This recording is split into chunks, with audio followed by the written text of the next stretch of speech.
I am Rick Walker of the SST Car Show. We are at the Ottawa Gatineau International Auto Show. I'm with Paul Bryan of OB Motors in Gatineau, Quebec.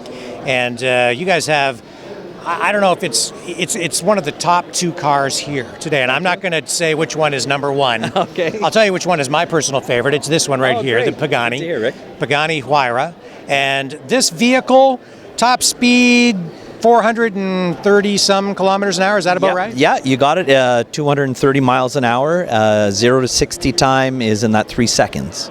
I mean, that is just mind-blowing. It is. And now, there's another car here, the Bugatti Veyron, downstairs. That vehicle also, I mean, some people say it's the world's fastest car. It is.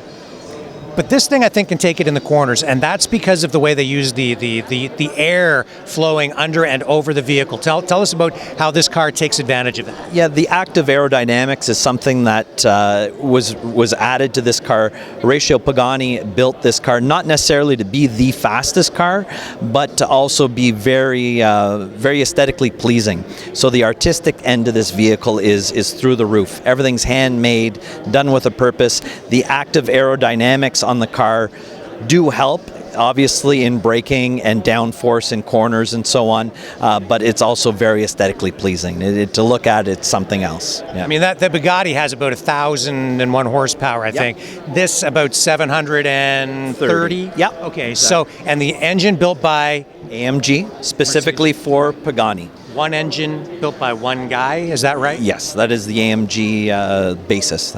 I mean, it's all about quality and performance, right? Yeah. So they had to, I mean, they kind of approached this car in a different way. They tried to be just a little bit smarter about it, I think, and power to weight ratio, use of materials that are lighter weight. And tell me about that material that they're using, because I mean, I look at this thing, is that all carbon fiber on top? Yeah, there's not a place that you can really find that doesn't have carbon fiber. So all the panels, including the monocoque inside, is all carbon fiber. It's a titanium weave too, which makes it a little bit different than the rest of the carbon fiber pieces that you'll see out there.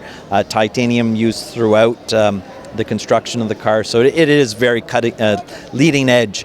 Horacio Pagani used to work for Lamborghini years ago, and he was trying to convince them to go with more of the carbon fiber.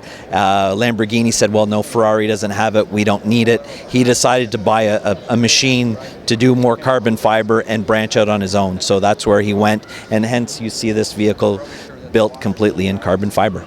Wow, and the interior, I know they went to extreme lengths to get the ergonomics right, to use only the finest quality materials. Yeah. Just give me some of the details in that area.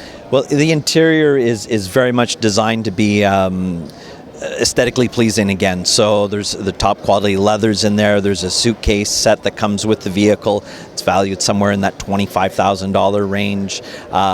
Even the speakers have a carbon fiber weave in the cones. Very much like a steampunk style of look to the car.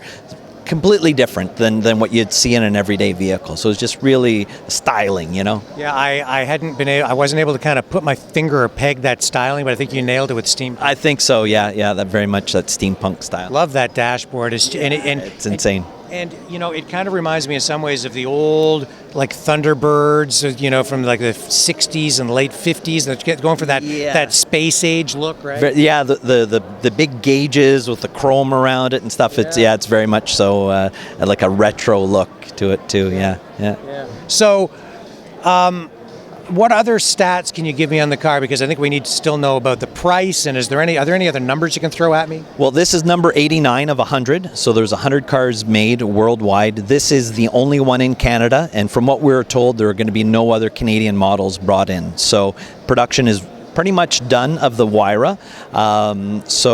Number 89 of 100. They are now starting to make a model called the BC, so that will be in limited number production as well. They were supposed to launch the Roadster version in Geneva, which didn't end up happening, but production is supposed to be starting very, very soon on the Roadster model, which we do have an order placed for OB Prestige Auto. We will have one of the first Roadsters in Canada as well. Not sure if there will be other ones sold in North America at all, but we will have one of the first. Production is secured for us. Wow, that's cool. Yeah. Well, this is the only one of these things in Canada, so absolutely ultra cool. Yes. And I appreciate you sharing it with us on the pleasure, program Rick. today. Thank you. Thanks.